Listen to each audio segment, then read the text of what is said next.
Finally നമ്മുടെ Nepal solo series ഇവിടെ start ചെയ്യാണ്. അപ്പോൾ നമ്മുടെ ട്രെയിൻ പ്ലാറ്റ്ഫോമിലേക്ക് ഓൺ ദ വേ ആണ്.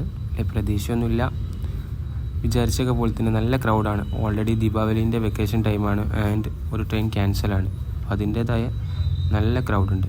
ഞാൻ കയറിയ ടൈമിൽ പുള്ളിക്കാരൻ സീറ്റ് തരാൻ വലിയ താല്പര്യം കാണിച്ചില്ല, എന്നാലും അറിയാവുന്ന ഇന്ത്യക്ക് വെച്ച് അഡ്ജസ്റ്റ്മെൻറ്റ് ചെയ്ത് ഒരു സീറ്റ് കൺവിൻസ് ചെയ്തെടുത്ത് ആൻഡ് അമ്മമാരെ പരിപാടി സ്റ്റാർട്ട് ചെയ്തു. വിമൽ തമ്പാക്കു മിനിമം ഒരു സ്ലീപ്പർ ടിക്കെങ്കിലും ബുക്ക് ചെയ്യാൻ മാക്സിമം ശ്രമിക്കുക. സ്ലീപ്പർ തേർഡ് AC ആണ് അത്രയും ബെറ്റർ, ഇല്ലെങ്കിൽ മിനിമം ഒരു സ്ലീപ്പറെങ്കിലും ബുക്ക് ചെയ്യുക.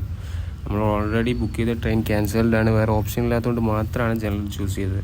രാത്രിയൊക്കെ ആയപ്പോൾ ഇതാണ് അവസ്ഥ. 2 പേരൊക്കെ ഇരുന്ന ബർത്തിൽ 4 പേര് 5 പേരൊക്കെ ആയി. വേറെ ഓപ്ഷനില്ല, എല്ലാ പ്ലാറ്റ്ഫോമിലും പാസഞ്ചേഴ്സ് കയറിക്കൊണ്ടിരിക്കുകയാണ്. അപ്പോൾ 2 ദിവസം അഡ്ജസ്റ്റ് ചെയ്തേ പറ്റൂ, വേറെ ഒരു ഓപ്ഷനും ഇല്ല. ഏത് പൊസിഷനിലാണ് നമ്മളുള്ളത് അതേ പൊസിഷനിൽ ഉറങ്ങുക, അല്ലാണ്ട് വേറെ ഓപ്ഷൻ ഇല്ല നമുക്ക്.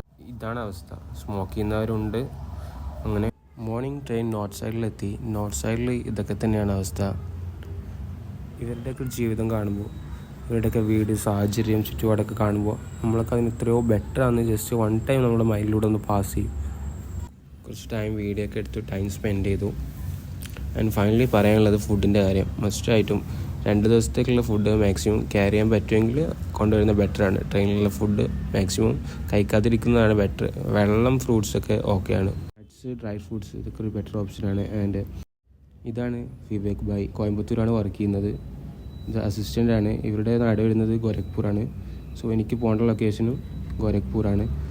എന്നോട് എന്തുകൊണ്ടാണ് സോളോ ആയിട്ട് ട്രാവൽ ചെയ്യുന്നതൊക്കെ ചോദിച്ചു. ആൻഡ് നമ്മൾ ഗോരഖ്പൂർ എത്തിയ ടൈമിൽ രാത്രിയാണ്, നല്ല ക്രൗഡായിരുന്നു.